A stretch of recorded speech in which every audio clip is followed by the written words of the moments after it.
نسألك علما نافعا ورزقا طيبا وعملا متقبلا. اللهم انفعنا بما علمتنا وعلمنا بما ينفعنا وزدنا علما. اللهم ارزقنا رزقا حلالا طيبا واسعا مباركا فيه. آمين يا الله يا رب العالمين. Jamaah Masjid Silaturahim yang mudah-mudahan dimuliakan oleh Allah Subhanahu wa taala. Uhayyikum jami'an bi tahiyyatil Islamil khalidah wa tahiyyatul Islami salam. Assalamu alaikum warahmatullahi wabarakatuh. Alhamdulillahi rabbil alamin. وبه نستعين على أمور الدنيا والدين. أشهد أن لا إله إلا الله وأشهد أن محمد رسول الله. اللهم فصل وسلم وبارك على سيدنا محمد سيد المرسلين وعلى آله وصحبه أجمعين. أما بعد. Alhamdulillah, di pagi hari ini kita dibangunkan Allah Subhanahu wa taala, dan kemudian dengan nikmat iman dan Islam kita dimudahkan untuk dapat menggerakkan kaki kita ke masjid Allah Subhanahu wa taala ini. Mudah-mudahan amal pagi ini di antara amal pemberat timbangan kebaikan kita di yaumul qiyamah. Salawat beriring salam semoga dicurahkan kepada Nabiullah Muhammad sallallahu alaihi wasallam yang telah membimbing kita bagaimana menjadi seorang suami yang baik, menjadi seorang ayah yang baik, menjadi seorang yang kelak mudah-mudahan dapat dibanggakan oleh Allah Subhanahu wa taala dan Rasulnya. Bapak Ibu hadirin wal hadirat, tema yang akan kita bahas pada kesempatan pagi hari ini berjudul agar anak tidak LGBT, baik anak ataupun cucu. Apa itu LGBT Bapak Ibu? LGBT kepanjangan dari lesbian, gay, biseksual, transgender. Lesbian perempuan, gay laki-laki, dan seterusnya. Yang pertama yang perlu kita pahami bahwa ketika kita bicara tentang LGBT, sebenarnya ini perbincangan tentang gender, ya. Jadi Tuhan menciptakan manusia itu dalam jenis kelamin dua saja, ya, rijalan katsira wa nisaa, laki-laki dan perempuan, ya, laki-laki dan perempuan. Makanya ini disebut jenis kelamin. Jenis kelamin ini bahasa Inggrisnya sex, ya. Kalau ditanya what is your sex, apakah jenis kelaminmu, laki-laki, perempuan, ya, man and woman. Tetapi kemudian karena penyimpangan cara berpikir yang didukung oleh politik di barat, maka orientasi seksual yang memang sangat mungkin berbeda dikembangkan dengan sengaja, itu kemudian dibuat dasar-dasar ilmiahnya dan dasar-dasar hukumnya. Itulah yang kemudian dikenal dengan konsep gender. Jadi kalau gender itu bukan jenis kelamin. Makanya Bapak Ibu kalau buat email atau buat sosial media, ditanya tanggal lahir, jawab. Kemudian ditanya what is your gender, apa gender, berapa pilihannya? Bukan dua pilihan, minimal pilihannya 3, male, female, others, ya, mungkin ada yang 4, cannot be stated, ya, gitu. nggak jelas. Nah, maka dari situ berkembanglah ya gender itu kepada lebih dari 13 jenis kelamin. Ya, lebih dari 13. Ya namanya ilusi manusia, kalau dibiarkan ya terus saja bergerak, ya terus bergerak sampai 13 jenis kelamin. Saya ada menulis di website saya widusupraha.com, cari gender. Nah, di situ ada 13 jenis kelamin. Dan itu dikembangkan oleh Barat. Karena itu, gender itu bahasa Inggris yang sejarahnya seperti itu. Ya. Kalau Negara Kesatuan Republik Indonesia ini kemudian menerima konsep gender, maka menurut hemat saya akan berjalan menuju 200 negeri lainnya yang sudah mendukung LGBT. Kita dengar istilah pengarus utamaan gender, kesetaraan gender, dan seterusnya. Nah, maka apa beda seks dan gender dalam filsafat bahasa Inggris? Kalau jenis kelamin itu by nature, nature itu alamiah. Memang Tuhan menciptakan kalau nggak laki-laki perempuan, nature. Tapi orientasi seksual itu apa? Buatan.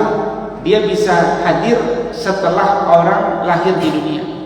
Nah, namanya nurture. Maka di dunia ini terjadilah pertarungan antara nature and nurture. Ya. Nah, karena itu apa yang dapat membentengi daripada anak-anak kita atau keturunan kita agar mudah-mudahan ya wal'iyadu billah kita berlindung kepada Allah, anak-anak kita tidak seperti ya anak-anak di masa Nabi Lut. Ya, di masa Nabi Lut, di mana mereka melakukan kemaksiatan di luar batas kealamian. Mereka tidak bersyukur kepada Allah diciptakan dengan jenis kelamin dan orientasi yang sesuai dengan jenis kelamin. Mereka berfantasi ingin berbeda. Maka tri pusat pendidikan itu ya 3 ini yang membentengi: rumah, sekolah, lingkungan. Ya, makanya kalau di rumah kita tidak memperhatikan tumbuh kembang anak kita, kepribadian anak kita, di sekolah pun demikian, hanya diajarkan nilai-nilai dan bersemangat mengejar nilai tanpa ada kerinduan untuk melahirkan generasi yang beradab. Kemudian di lingkungan pun anak kita bertemu dengan teman-teman yang juga tidak beradab, maka lengkaplah sudah 3 pusat pendidikan itu ya menanamkan jiwa-jiwa kepada anak-anak kita, bisa positif bisa negatif ya. Bapak Ibu semuanya, bagaimana LGBT sebenarnya dalam pandangan Islam di Indonesia? Ya. Yang pertama, aktivitas LGBT diharamkan oleh Islam. Ya, bahkan bertentangan dengan sila ke-1 dan ke-2 Pancasila, serta bertentangan dengan Undang-Undang Dasar 1945, khususnya pasal 29 ayat 1 dan pasal 28 menurut Bapak Kiai Haji Ma'ruf Amin 17 Februari 2016 ketika menjabat sebagai Ketua Majelis Ulama Indonesia Pusat. Memang dalam sejarah itu hanya Islam, agama yang begitu konsisten, tidak berubah sikapnya kepada LGBT. Ya. Kadang-kadang kalau kita tidak konsisten, akhirnya kita mulai menerima bisikan-bisikan dari orang lain bahwa terimalah bahwa LGBT itu sebenarnya karunia Tuhan. Ya. Mulailah kita menerima, jangan paksakan, terimalah anak kita apa adanya. Itu kalimat-kalimat itu ya kemudian mulai meramaikan bacaan-bacaan kita. Anakmu pun akan tetap sukses meskipun dia LGBT. Nah, itu kalimat-kalimat yang terkesan indah, ya, tetapi sebenarnya mengandung kebatilan. Ya. Kemudian dalam konteks Negara Kesatuan Republik Indonesia, LGBT ini bertentangan dengan Undang-Undang Nomor 1 Tahun 1974 tentang perkawinan. Karena yang disebut dengan perkawinan itu adalah antara laki-laki dengan perempuan. Ya. Kalau antara laki-laki dengan laki-laki atau perempuan dengan perempuan tidak disebut perkawinan. Makanya undang-undang ini sangat ingin untuk dirubah, ya. Kalau bisa definisi dirubah nih, ya kan, supaya kemudian yang disebut perkawinan itu jangan sekedar laki-laki perempuan. Nah itu nanti arahnya ke sana, arahnya pengubahan pada undang-undang perkawinan. Ya. Kemudian Fatwa MUI nomor 57 tahun 2014 telah keluar sebenarnya tentang lesbian, gay, sodomi dan pencabulan, di mana di antara satu pesannya bahwa aktivitas LGBT diharamkan karena merupakan suatu bentuk kejahatan yang dapat menimbulkan penyakit yang berbahaya bagi kesehatan dan sebagai sumber penyakit menular seperti HIV atau AIDS. Ya, jadi melihat mudaratnya luar biasa, maka MUI telah mengeluarkan fatwanya dalam hal ini. Dan memang hal ini juga bertentangan dengan Undang-Undang Nomor 20 Tahun 2003 Pasal 3, yaitu Undang-Undang tentang Sisdiknas.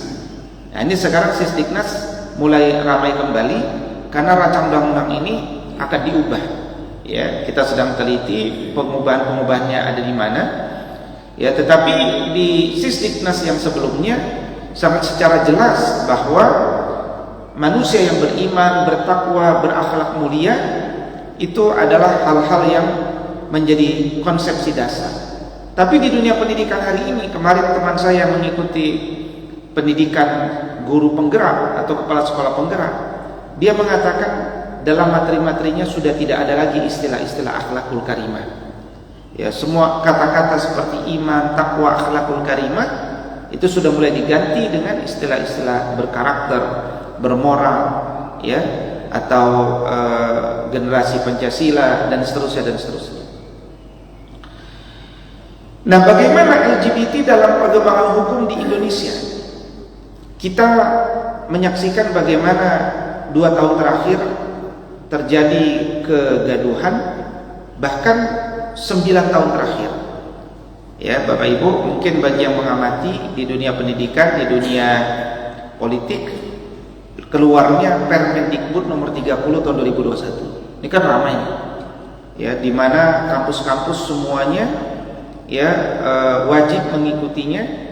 Kalau tidak akan dipotong biaya bantuannya, atau jabatan guru besar juga bisa dicabut. Ya, kemudian harus dibuat satgas kekerasan seksual dan seterusnya. Secara umum niatannya baik, tapi ditumpangi oleh pemikiran-pemikiran hak asasi manusia dan feminisme radikal yang diusung oleh Komnas Perempuan misalkan, sehingga kemudian akhirnya Permendikbud ini bernuansa secara tegas satu, seksual konsen, yaitu hubungan seksual suka sama suka dengan tanpa adanya kekerasan, dan kemudian penerimaan pada orientasi seksual seseorang. Ya, jadi landasan hukum untuk penerimaan LGBT melalui konsepsi penerimaan pada orientasi seksual itu sudah dikeluarkan. Ya, ramai-ramai ormas Islam menolak. Ya, ormas-ormas besar juga sudah menolak, tapi jalan terus, gitu ya. Tetaplah Permendikbud itu pun ada, tidak direvisi. Isinya mengerikan. Bahkan bulan Ramadan kemarin di pekan pertama akhirnya disahkan, pekan pertama atau pekan kedua, disahkan Undang-Undang Tindak Pidana Kekerasan Seksual yang juga sama, ya, memberikan karpet merah bagi perkembangan orientasi seksual dan kemudian seksual konsen, ya, hubungan seksual suka sama suka tanpa kekerasan. Jadi negara ini akan memandang ke depan bahwa selama tidak ada kekerasan, selama tidak ada ancaman, maka tidak ada hukumnya. Ya, dan sekarang dan baru saja saya mengkaji RUU KUHP, naskah akademiknya, dokumennya, tetap sama juga bahwa nanti yang akan dihukum dan dianggap melakukan perzinahan, ya, itu masih sama seperti apa yang berlaku hari ini, yaitu yang disebut perzinahan itu antara laki-laki dengan perempuan yang ada ikatan pernikahan. Jadi kalau tidak ada ikatan pernikahan masih tidak ada hukumnya meskipun RUU baru dibuat. Dan kalaupun ada perzinahan, yang berhak untuk melaporkan kepada negara hanya orang-orang dari sisi keluarganya, anaknya, suaminya, atau orang tuanya. Nah, kira-kira kalau Bapak Ibu ada perzinahan, ya, mau nggak melaporkan keluarga atau anak ke negara? Tentu tidak mau, kan? Karena itu aib. Maka walhasil itulah yang terjadi sekarang. Ya, maka kalau kita sebagai tetangga melihat ada perzinahan, ya, kita tidak bisa melaporkan karena kita tidak punya otoritas untuk melaporkan. Nah, itu namanya payung-payung hukum untuk mengikat bahwa zina jangan diurus selama tidak ada kekerasan, selama tidak ada ancaman, suka sama suka, ya tidak perlu diperbincangkan. Nah, ini namanya landasan-landasan itu. Dan nanti ada undang-undang yang lain seperti kesetaraan gender dan seterusnya. Bapak Ibu semuanya, sebenarnya hakikat LGBT itu apa? Saya kira bahasanya terlalu halus. Hakikat LGBT itu adalah anus, ya, khususnya gay. Hakikat LGBT itu adalah perilaku sodomi, ya. Makanya Bapak Ibu, kenapa kita manusia normal saja itu tidak diperkenankan mendekati pasangan hidup kita melalui belakang, betul? Karena seorang laki-laki kalau dia sudah mendekati istrinya dari belakang, dia tidak lagi bisa melihat laki-laki atau perempuan. Itu diantara hikmah besar kenapa kemudian jangan sampai, ya, seorang suami itu mendekati dari belakang. Karena akhirnya, ya, akan memunculkan perubahan-perubahan orientasi seksual pada yang lain. Ya. Kita orang beragama. Islam, kitab suci kita Al-Quran menjelaskan masalah itu. Seharusnya kita lebih kokoh. Bayangkan orang ateis saja, mereka berpikir, betul nggak sih ada orang dilahirkan dalam kondisi, atau betul nggak sih Tuhan itu menciptakan manusia dengan jenis kelamin katakan transgender, ya? Karena yang ini orang ateis, ya, di akal mereka bilang kan manusia itu kromosomnya cuma 2, XX atau XY, kan begitu. Nah, namanya orang ateis, ya, dia pengen meneliti lagi lebih lanjut, ya. Dia tidak cukup dia cek, dia buat hipotesis, jangan-jangan memang ada yang namanya LGBT itu mungkin karunia Tuhan, kromosomnya katakan bukan XX bukan XY, mungkin ABC, ya. Kalau ABC merek kecap gitu, ya. Tapi itu hipotesis, kan? Dia buat hipotesis apa dia? Oh, atau mungkin XYZ, ya. Tapi ternyata, masya Allah, hasil penelitian mereka mengatakan nggak ada.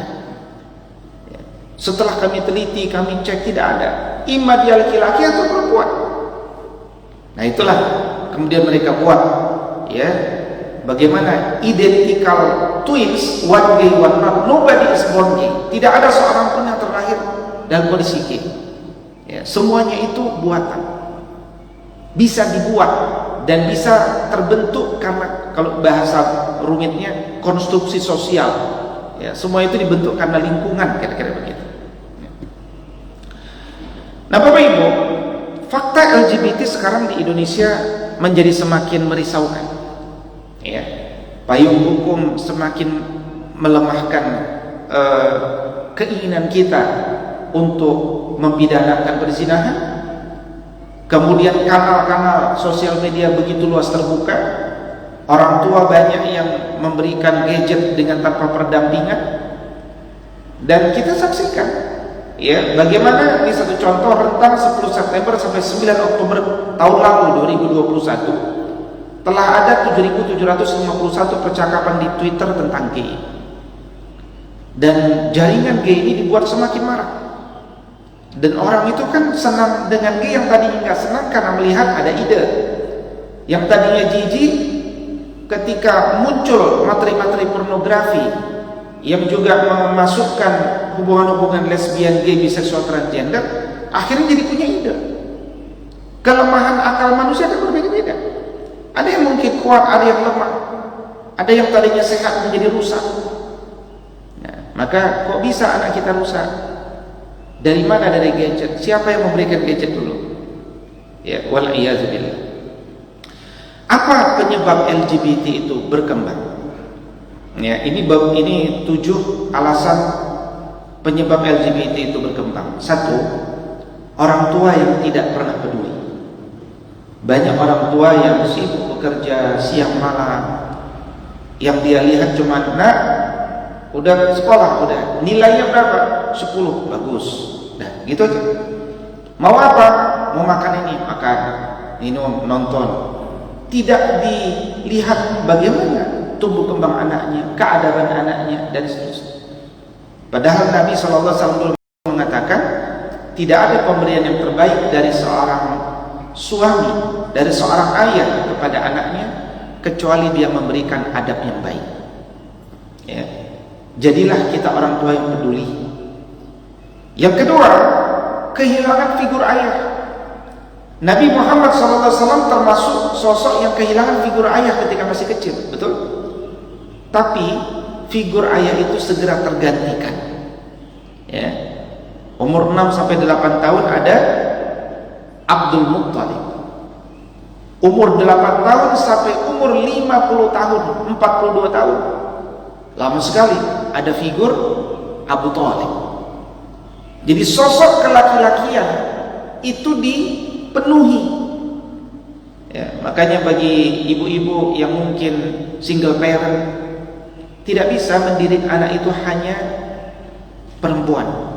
Karena anak kita butuh figur laki-laki dan perempuan pada tumbuh kembangnya. Kalau kita tidak punya suami, maka harus diskenariokan solusi-solusi. Ya, dan itu menjadi kerjasama bersama. Berikutnya apa? Memperlakukan anak lelaki seperti anak perempuan. Ya, misalkan anak laki-lakinya namanya siapa? Ya, Joni lah ya. Namanya anak laki-lakinya Joni. John, boneka. Misalkan itu kan? Di laki-laki main boneka. Ya. Misalkan kalau ada anak perempuan senangnya main mobil, ya kan? Ya kita arahkan. Ya, kita arahkan. Nah, engkau perempuan mainnya boneka. Nah, engkau laki-laki mainnya mobil. Nah, itu bimbingan sejak kecil. Ya, memperlakukan anak sesuai jenis kelaminnya, itu solusinya. Karena anak laki-laki di tangan keluarga Islam, keluarga Muslim, dia harus menjadi semakin laki-laki. Anak perempuan di tangan keluarga Muslim harus menjadi semakin perempuan. Berikutnya, kurangnya kasih sayang ayah pada anak perempuan. Ya, ayahnya galak, ayahnya kasar, sampai di rumah hanya makan, tidur, berangkat lagi, tidak pernah diskusi dengan anak perempuan ataupun anak laki-lakinya. Anak perempuan ini memandang ayah laki-laki itu tidak baik. Akhirnya dia merasakan kasih sayang berat dari perempuan, dari ibunya, dan dia lebih nyaman bersama perempuan. Ya, lebih nyaman bersama perempuan.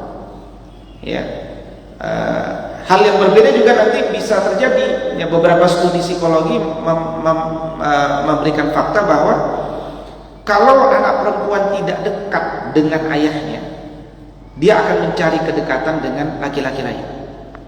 Ya. Tapi kalau seorang anak perempuan sudah dekat dengan ayahnya, bahkan dia sangat ingin ayahnya yang mencarikan jodoh buat diri. Itu kedekatan itu sangat penting.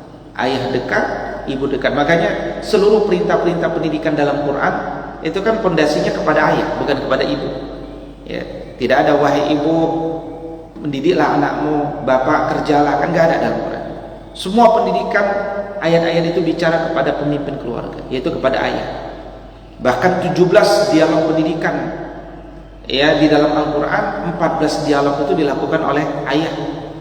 Ya, 2 dialog hanya dilakukan oleh ibunda. 1 dialog oleh ayah bunda yang tidak disepakati apakah itu keluarga Abdurrahman bin Abu Bakar atau yang lain. Nah, berikutnya penyebab LGBT apa? Pendidikan di rumah dan sekolah yang tidak memperhatikan tumbuh kembang kepribadian anak, hanya fokus mengejar nilai. Di rumah ngejar nilai, di sekolah ngejar nilai, semuanya lupa dengan tumbuh kembang kepribadian anak. Tidak pernah memperhatikan, nih anak kayaknya sudah mulai lemah gemulai. Anak laki-laki lemah gemulai gitu kan.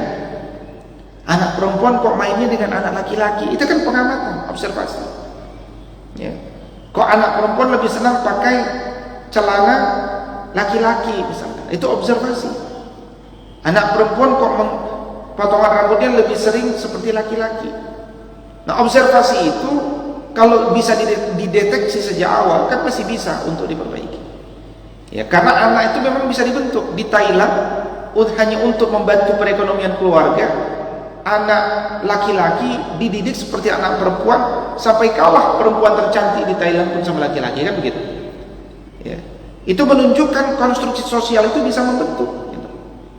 Nah, berikutnya pengaruh pornografi dari gadget yang tadi saya sebutkan, dan pendidikan agama yang kurang. Ya, sekarang banyak sekali anak-anak kita, ya, jangankan ditanya masalah-masalah yang berat, bacaan sholat tidak mengerti, jumlah nabi tidak mengerti, ya, apalagi banyak hal-hal mendasar tidak mengerti. Kenapa? Orang difokuskan menjadi tenaga kerja, tidak menjadi orang-orang yang beradab. Ya, akhirnya dia hidup seperti hamba dunia, bukan hamba Allah Subhanahu Wa Taala. Ya. Karena itu kalau kita ingin memiliki keturunan yang salih dan salihah, harus kita desain. Ada plan, do, check, dan act. Ada planning, organizing, coaching, ya, dan controlling. Ya memang begitu. Ya, manajemen pendidikan di rumah, di sekolah, di lingkungan. Ya, memang lelah, tapi memang kalau Allah memerintahkan kita untuk menjadi seorang ayah, yakinlah kita pasti mampu untuk menjadi ayah yang terbaik bagi anak-anak kita. Ya, dan itu perintah dari Allah Subhanahu Wa Taala. Ya. Nah, apa faktor pendukung internal sehingga anak kita menjadi sodomi, menjadi LGBT? Satu, faktor psikologis, korban sodomi, atau pernah mencoba, atau karena kita pernah jima dari belakang. Nah, ini yang pertama nih mengerikan ya, korban sodomi. Kita ketahui komunitas LGBT itu awalnya sedikit, tapi mereka mengetahui faktor psikologis ini. Ya, bagi mereka pengalaman mereka atau pengalaman para psikolog juga, seorang anak yang sudah pernah disodomi sekali dalam sejarah hidupnya, dia akan tumbuh besar dengan minimal punya keinginan yang akan sulit. Maka di antara program kerja orang-orang yang jahat itu adalah, ya, mereka di hari libur menculik anak, mensodomi sekali, udah dia lepaskan lagi, kasih uang. Dengan harap apa? Ke depan, ya, akan banyak korban-korban yang punya psikologi cenderung kepada sodomi. Itu psikologi seperti itu. Ya. Kalau sudah begitu kan sudah menjadi predator, monster. Ya. Dan akhirnya hari ini kita lebih takut menjaga anak laki-laki daripada anak perempuan. Kalau dulu anak perempuan kita khawatir, sekarang anak laki-laki khawatir. Ya. Yang kedua, faktor lingkungan, gencarnya kampanye LGBT. Ya, di kantor pajak pernah ada iklan, ya, bayarlah pajak tepat waktu, tapi laki-laki ke perempuan-perempuan. Ya, pernah kita singgung. Nonton film Ipin dan Upin juga ada laki-laki ke perempuan-perempuan. Ya. Jadi dianggap biasa kampanye-kampanye melalui materi-materi yang membuat orang permisif dengan LGBT. Ya, dulu di masa-masa kita kecil, ya, persepsi akan LGBT itu dibuat sebagaimana sehingga kita tidak suka dengan perilaku itu. Bukan kita mendiskriminasi, bukan kita melakukan kekerasan, tapi kita jijik, tidak suka dengan perilaku itu. Tetapi seiring zaman, berbagai skenario dari berbagai sektor memaksa kita untuk menerima, permisif, tidak berani berbicara, menghilangkan kejijikan. Ini semua direkayasa, dibentuk dengan penuh kesabaran. Ya. Sampai kemudian, kalau dulu di masa Profesor Dr. Dadang Hawari almarhum, guru besar UI yang puluhan tahun mengobati orang-orang yang punya penyakit seperti ini. Tapi sekarang kalau kita lihat di kampus-kampus yang mengajarkan psikologi, mereka tenang-tenang saja membahas ini. Kenapa? Bagi mereka LGBT sudah lagi bukan penyakit jiwa. Menurut American Psychology Association versi 2, dalam DGT versi 2, LGBT itu kan masih penyakit jiwa.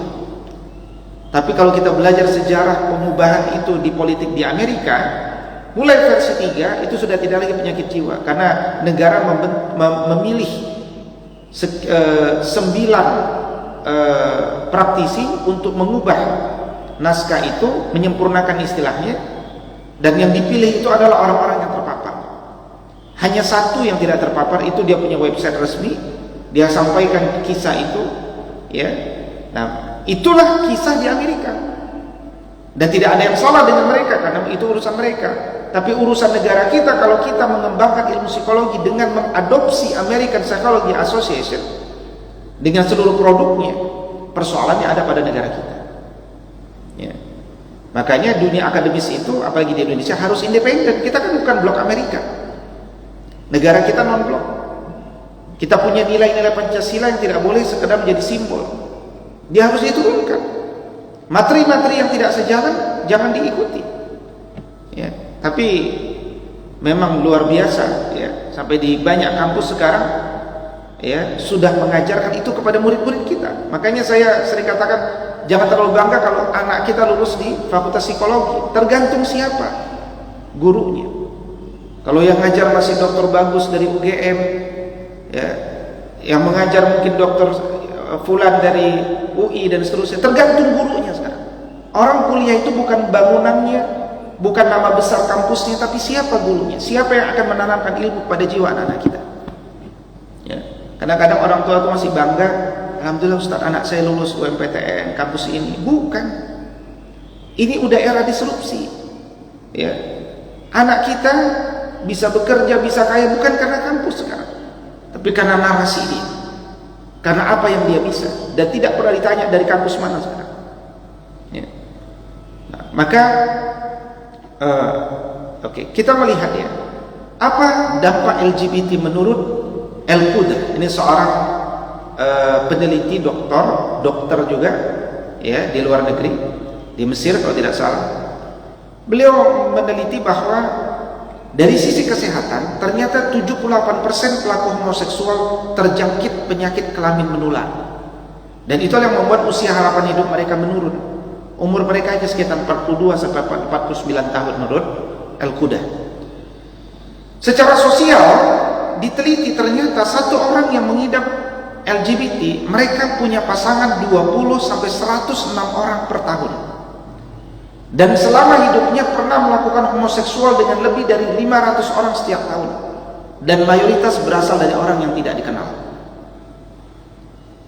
Dampak LGBT secara keamanan apa? Munculnya kekerasan dan pembunuhan, ya, karena LGBT itu lingkungannya sedikit, ya kan. Kalau diputusin pacarnya itu bingung mau ganti sama siapa, ya, dan emosinya tidak stabil. Ada persoalan sedikit dia bunuh, dia banyak terjadi kekerasan dan pembunuhan karena dampak kerusakan jiwa. Kita belum bicara negara harus berpikir berapa banyak uang yang harus dikeluarkan untuk mengobati orang-orang yang berpenyakit AIDS. Ya, sekarang lagi muncul di Inggris ini penyakit cacar monyet, ya, penyakit cacar monyet dan seterusnya, ya. Nah, disinilah penting sekali Allah Subhanahu Wa Taala mengingatkan kepada kita, ya ayyuhalladzina amanu qu anfusakum wa ahlikum nar. Wahai orang-orang beriman, jagalah diri kalian dan jagalah keluarga kalian dari api nerakanya Allah. Apa makna jaga diri kalian dan jaga keluarga kalian itu? Sayyidina Ali bin Abi Thalib radhiyallahu ta'ala anhu mengatakan, adibuhum wa'allimuhum. Tanamkan adab kepada anak-anak kita, ajarkan ilmu kepada mereka, ya.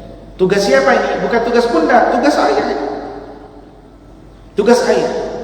Maka ayah itu ibarat kepala sekolah, bunda itu wakil kepala sekolah bidang kurikulum. Nah, itu kira-kira begitu. Kita harus baguskan komunikasi kita dengan istri kita, karena mendidik anak kita agar tidak LGBT ini butuh kesungguhan, butuh keseriusan di tengah situasi media, situasi politik, situasi materi pembelajaran, situasi lingkungan, diserang di mana-mana. Bentengnya di mana? Ketahanan keluarga.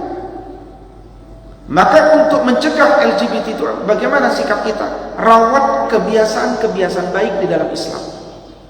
Fahami bahwa sekolah tempat yang berpotensi menularkan perilaku LGBT. Sekolah, pondok pesantren, madrasah, potensi. Karena itu kita butuh sekolah, kita butuh pondok, termasuk rumah yang selalu memantau tumbuh kembang anak, menciptakan satu ekosistem yang memang kemudian menjaga dari potensi-potensi yang ada, dan setiap temuan-temuan dari deteksi dini itu diselesaikan bersama antara sekolah, madrasah, pondok pesantren dan orang tua. Ya. Seperti apa kebiasaan-kebiasaan baik itu? Sangat bergantung pada pola asuh orang tua. Kita sebagai orang tua, bagaimana cara kita mengontrol anak? Bagaimana cara kita memberi hukuman? Bagaimana cara kita memberi hadiah? Bagaimana cara kita memerintah anak? Bagaimana cara kita memberikan penjelasan kepada anak? Ini semua sangat menentukan bagaimana mental dan jiwa seorang anak. Pembiasaan baik dalam Islam. Pembiasaan baik seperti apa yang ditanamkan oleh Islam agar anak itu tidak jadi LGBT? Di antaranya menanamkan rasa malu, ya. Al-haya'u minal iman, ya. Al-iman sittun aisabu'una syu'bah, ya. Wal haya' syu'batun minal iman. Kata Nabi SAW, iman itu ada 60 sampai 70-an syu'bah, 70-an cabang. Dan iman itu, dan malu itu bagian daripada iman. Maka ajarkan anak-anak kita rasa malu. Ketika keluar kamar mandi, tidak menggunakan pakaian, malu. Ketika berganti pakaian, tutup pintu, rapat kunci. Ketika buang air kecil, jangan di depan. Kalau sekarang kan banyak orang buang air kecil di parit, ya, parit depan rumah. Maka kalau tumbuh besar nanti dia buang air kecil di mana? Di pinggir jalan tol, Pak. Ya. Kalau zaman kita dulu orang buang air kecil membelakangi jalan tol, ke semak-semak dulu. Ya, ke semak-semak minta izin sama pohon, Mbah saya mau minta izin pipis. Nah, itu orang-orang dulu gitu kan. Tapi orang sekarang, ya kan, pipisnya bukan lagi ke semak-semak, ngadep jalan tol sekarang kan. Begitu hilangnya rasa malu itu, ya, begitu hilangnya rasa malu. Maka kita bimbing nak buang air kecil dalam kamar yang tertutup. Ya. Bahkan kita buang air kecil berjejer di mal itu juga malu sebenarnya. Kalau tidak darurat sama sekali jangan, rawat, masuk ke dalam toilet. Ya, tapi kalau darurat sifatnya dia menghilangkan yang baik. Ya. Nah yang kedua, memisahkan tempat tidur antara anak dengan jenis kelamin sama. Ya. Laki-laki pisahkan, atas bawah, tingkat atau beda. Anak perempuan juga demikian. Memisahkan kamar antara anak dengan jenis kelamin berbeda. Laki-laki perempuan beda kamar. Bahkan kalau bisa setiap anak satu kamar. Anak kita 10, kamarnya 10. Nah, itu yang benar. Makanya al-baitul wasi', ya. 4 kebahagiaan, arba'un minas sa'adah kata Nabi SAW. Di antaranya apa? Al-baitul wasi', rumah yang luas. Amin. Ya.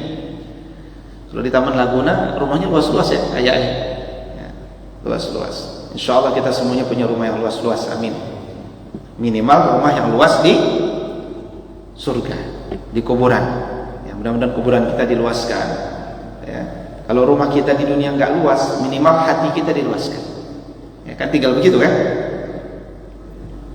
Baik, berikutnya membiasakan anak laki-laki sholat dengan ciri khas laki-laki. Misalkan dengan sarung, misalkan. Anak perempuan sholat dengan mukena.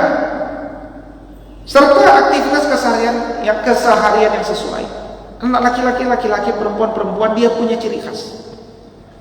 Ya, dulu Nabi SAW ada seseorang yang memberikan sesuatu melalui balik tabir. Kata Nabi, engkau siapa, laki-laki apa perempuan? Perempuan. Nah, kalau perempuan di tangan buat ukiran-ukiran. Nah, makanya perempuan Arab itu banyak hiasan-hiasan di tangan untuk menunjukkan dia perempuan. Gitu. Jadi membedakan antara laki-laki dengan perempuan. Perempuan pakai anting-anting, laki-laki jangan pakai anting-anting gitu. Mendidik anak lelaki agar tidak mengenakan sutra dan emas.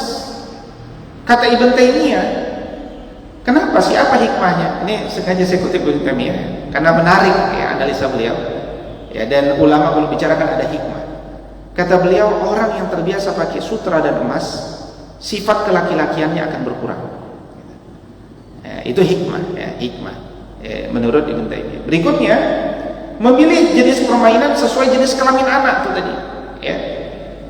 Kemudian pendampingan dibarengi komunikasi intensif dan banyak memuatkan keindahan Islam dan kisah-kisah inspiratif. Ya. Kita harus terus-menerus berusaha menjadi orang tua yang siap berbicara, menjadi tempat curhat, ngobrol. Kalau bisa perubahan-perubahan psikologi seksual anak itu kita pertama kali mendengarkan. Ya, ayah, saya hari ini mimpi basah, itu maknanya apa? Mama, hari ini saya keluar darah, apa maknanya misalnya? Ya, jangan dia ceritakan di sosial media, jangan dia ceritakan kepada teman-teman, ceritakan kepada orang tuanya.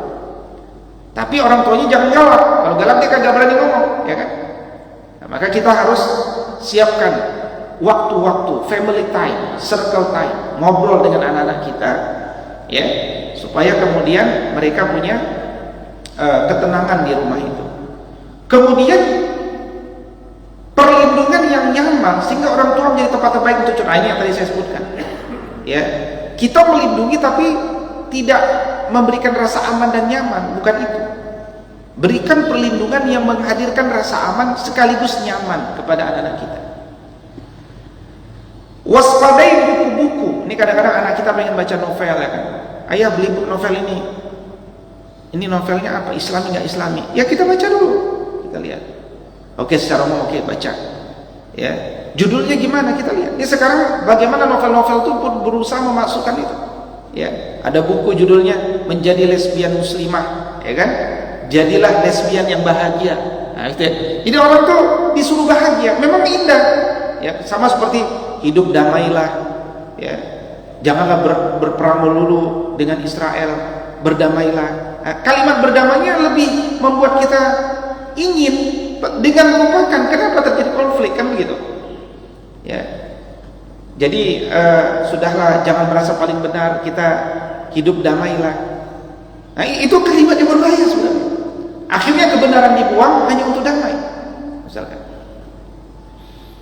Nah, apalagi sekarang banyak aplikasi-aplikasi novel di gadget. Makanya lagi-lagi kalau anak kita berikan gadget, mungkin orang tuanya sudah yakin anak ini sudah mampu membedakan yang benar dan yang salah, ya kan?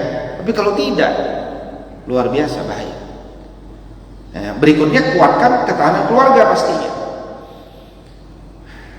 Baik, ala kulli hal, karena waktu sudah pukul 6 kurang 5 ya, sudah melewati waktu syuruk, saya cukupkan dulu materi saya sampai sini, ya. Kira-kira ada yang mau bertanya mungkin dari jamaah sekalian? Falyatafadhal masykuran. Kalau ada yang bertanya, 1-2 pertanyaan dibolehkan. Iya, Ustaz. Bismillahirrahmanirrahim. Assalamualaikum warahmatullahi wabarakatuh. Waalaikumsalam.